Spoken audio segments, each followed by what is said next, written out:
مشتاق سبقت صاحب کی ایک نظم ہے جس کا عنوان یہ ہے: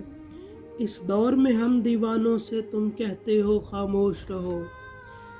جب دنیا کے بت خانوں میں اصنام کی پوجا جاری ہو، جب ایک انسان کی عظمت پر ایک پتھر کا دم بھاری ہو، جب من کی جمنا میلی ہو اور روح میں ایک بیزاری ہو، جب جھوٹ کے ان بھگوانوں سے ایمان پہ لرزہ طاری ہو، اس حال میں ہم دیوانوں سے تم کہتے ہو خاموش رہو۔ ہم اہل خرد ہیں، اب ہم سے یہ کفر گوارا کیسے ہو۔ ہم لوگ انالحق بولیں گے، ہم لوگ انالحق بولیں گے۔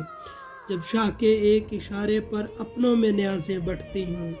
جب آنکھیں غربت ماروں کی حسرت کا نظارہ کرتی ہوں، جب کلمے ظالم جابر کی عظمت کا قصیدہ پڑھتی ہوں، جب حق کی باتیں کہنے پہ انسان کی زبانیں کٹتی ہوں، اس حال میں ہم دیوانوں سے تم کہتے ہو خاموش رہو۔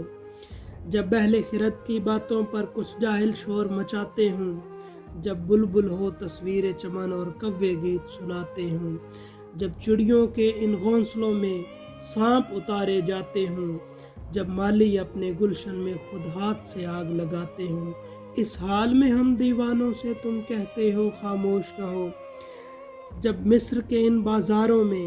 کنعان کو بیچا جاتا ہو، جب حرص ہوس کی منڈی میں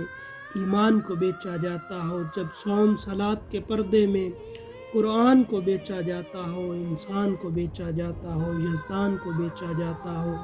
اس حال میں ہم دیوانوں سے تم کہتے ہو خاموش رہو۔ جس دور میں کعبے والوں کو گرجا کے نظارے بھاتے ہوں، جس دور میں مشرق والے بھی مغرب کے ترانے گاتے ہوں، جس دور میں مسلم لیڈر بھی کچھ کہنے سے گھبراتے ہوں، جس دور میں سبقت غیرت کے اسباب عدم ہو جاتے ہوں، اس دور میں ہم دیوانوں سے تم کہتے ہو خاموش رہو۔